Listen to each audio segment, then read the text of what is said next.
The circumference of the vascular graft is divided precisely into 3 equal parts.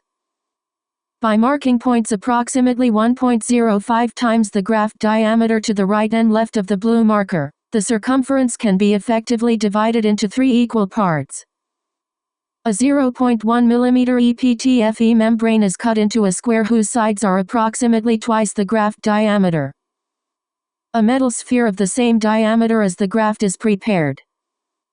The membrane is draped over the sphere and evenly stretched to eliminate wrinkles. Uniform tension is essential.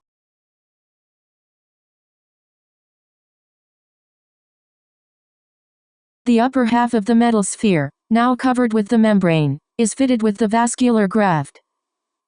Along the distal edge of the graft, a circumferential reference line is drawn on the membrane, and the 3 equally spaced points are marked.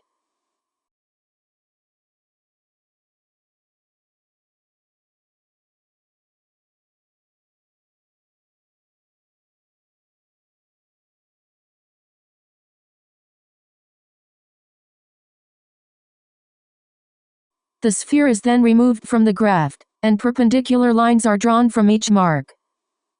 The intersection of these 3 lines identifies the center.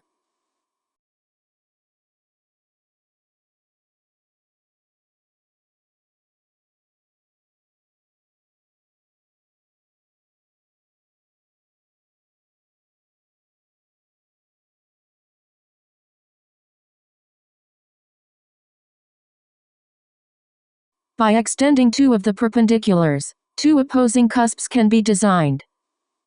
The sawing edge of each cusp is drawn symmetrically relative to the circular outline when viewed from above. The curvature of the graft can serve as a guide. Although visual estimation is required, small inaccuracies are acceptable.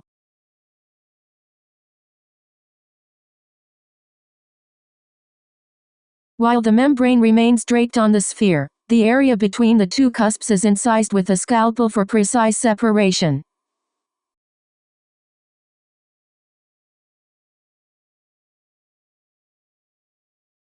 The remaining parts are trimmed with scissors after removing the membrane from the sphere, yielding 2 cusps.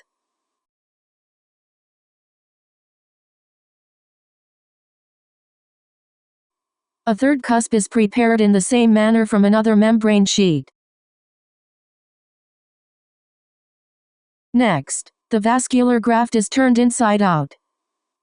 The 3 division points on the outer surface are transcribed onto the inner surface. From each of these points, longitudinal lines are drawn along the graft axis, and marks are placed for the upper and lower edges of each cusp. The cusp height corresponds to the radius of the graft. The midpoints of the 3 upper marks are designated as commissures, and the 3 lower marks as nadars. This arrangement ensures that the blue marker line on the graft aligns with the center of a cusp, providing a visual reference for the greater curvature during surgery. The cusps are sewn into the graft using 7 polypropylene sutures. Each commissure is first fixed with a U-stay suture.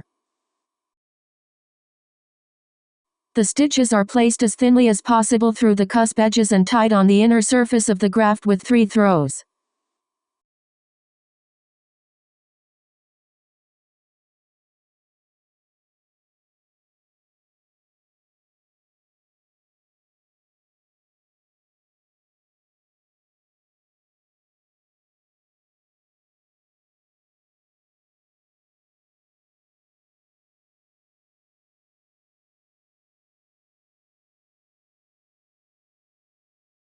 After securing all 3 commissures, each suture is passed from inside to outside the graft so that it engages the adjacent left cusp shallowly toward the commissure.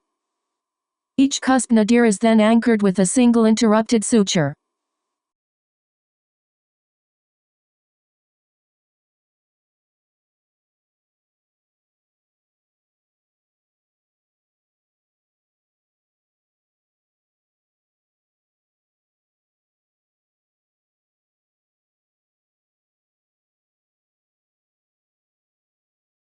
Using the same commissural sutures, continuous suturing of the cusp edges is performed. Inserting the little finger of the left hand inside the graft while holding it with the other 4 fingers facilitates manipulation. The needle should be inserted obliquely so that the exposed portion of the suture lies perpendicular to the cusp margin, allowing a thin, precise bite.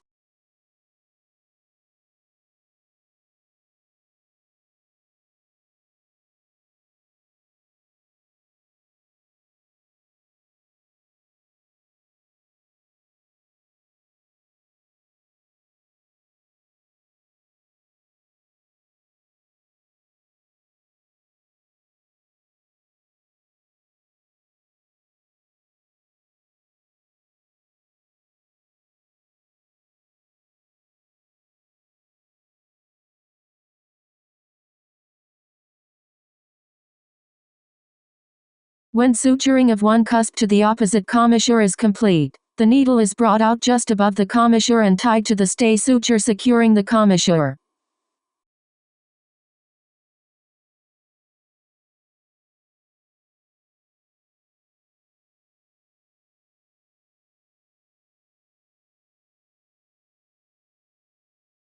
After all cusps are sewn, the graft is turned inside out.